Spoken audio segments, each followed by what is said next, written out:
ក្រោមចក្ខុវិស័យវែងឆ្ងាយដើម្បីបំផុសគំនិតនិងធ្វើការចែករំលែកគំនិតច្នៃប្រឌិតក្នុងវិស័យកសិកម្មទៅកាន់ប្រជាពលរដ្ឋក្រុមហ៊ុន Key Chanda Development ឯកក្រោមការដឹកនាំរបស់ឯកឧត្តមតាំងសុខី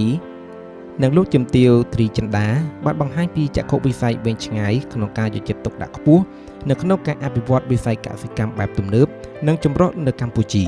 ឯកឧត្តមតែងតែបំផុសគំនិតនិងលើកទឹកចិត្តដល់ប្រជាពលរដ្ឋឲ្យប្រើប្រាស់ដីទំនេរជុំវិញផ្ទះឲ្យមានប្រយោជន៍តាមរយៈការដាំដុះដំណាំកសិកម្មនិងការចិញ្ចឹមសត្វដើម្បីបង្កើនប្រាក់ចំណូលនិងលើកកម្ពស់ជីវភាពគ្រួសារក្រុមហ៊ុនមានផ្ទៃដីសរុបប្រមាណ60ហិកតាក្នុងនោះប្រមាណ8ហិកតាត្រូវបានអភិវឌ្ឍនិងកែច្នៃឲ្យក្លាយទៅជាតំបន់កសិកម្មគំរូ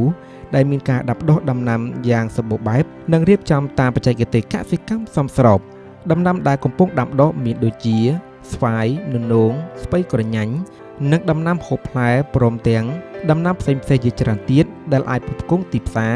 និងបង្កើនប្រាក់ចំណូលប្រចាំថ្ងៃបន្ថែមពីនេះក្រុមហ៊ុនបានជីកស្រះចិញ្ចឹមបង្កងចំនួន9ស្រះមានបង្កងសរុបចំនួន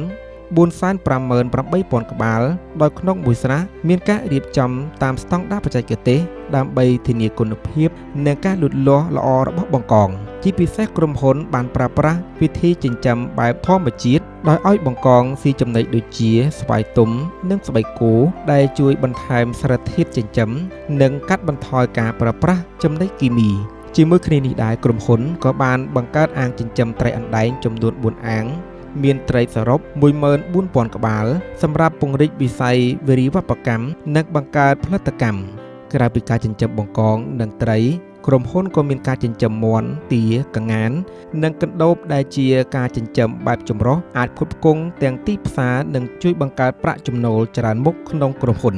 ការអភិវឌ្ឍទាំងនេះបានបង្ហាញពីការប្រើប្រាស់ធនធានដីធ្លីឲ្យមានប្រសិទ្ធភាពនិងជាគំរូល្អសម្រាប់ប្រជាកសិករនៅក្នុងការអនុវត្តកសិកម្មបែបសម័យថ្មីតាមរយៈការខិតខំអភិវឌ្ឍជាបន្តបន្ទាប់ក្រុមហ៊ុនមិនត្រឹមតែផ្ដោតលើផលិតកម្មកសិកម្មប៉ុណ្ណោះទេប៉ុន្តែក៏មានគោលបំណងចូលរួមចំណែកលើកស្ទួយវិស័យកសិកម្មកម្ពុជាឲ្យកាន់តែរីកចម្រើនបង្កើតការងារនិងជំរុញឲ្យប្រជាពលរដ្ឋមានភាពច្នៃប្រឌិតក្នុងការប្រើប្រាស់ដីនិងធនធានដែលមានស្រាប់ឲ្យទទួលបានផលប្រយោជន៍ខ្ពស់បំផុត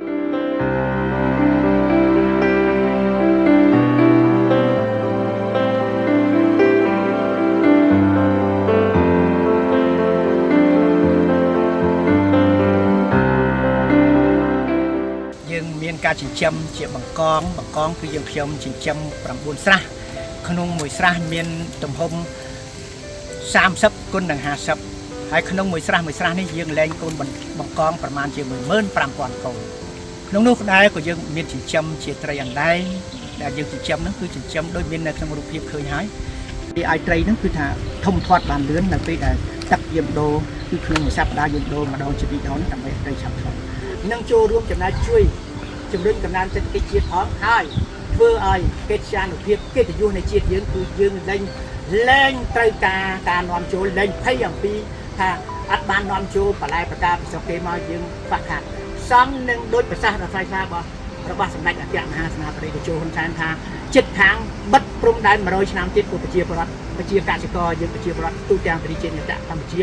អត់ខ្វះចំណីអាហារសម្រាប់ទ្រទ្រង់សុខភាពអត់ខ្វះផ្លែឈើហើយរឹតតែច្បាស់ទៅទៀតគឺដំណាំផ្លែឈើនិងចំណីអាហារទាំងនេះគឺយើងធានាបាននូវសុវត្ថិភាពច្បាស់លាស់តែដល់ព្រោះយើងមានប្រភពគឺយើងដាំដុះចេញពីខ្លួនយើងផលិតចេញពីខ្លួនយើងចិញ្ចឹមចេញពីខ្លួនយើងហើយយើងចែកចាយជូនឲ្យប្រជាពលរដ្ឋនៅក្នុងស្រុកយើងនេះអាចចំណាយថវិកាទិញហើយអត់ភ័យថាទទួលទានទៅដល់ជាតិពុលប៉ះពាល់ដល់សុខភាពគាត់ដូច្នេះយើងក៏ចូលរួមកាត់បន្ថយនៅការចំណាយទៅលើសុខភាពដែរបាទអរគុណច្រើនខ្ញុំមានប៉ុណ្ណឹងអរគុណ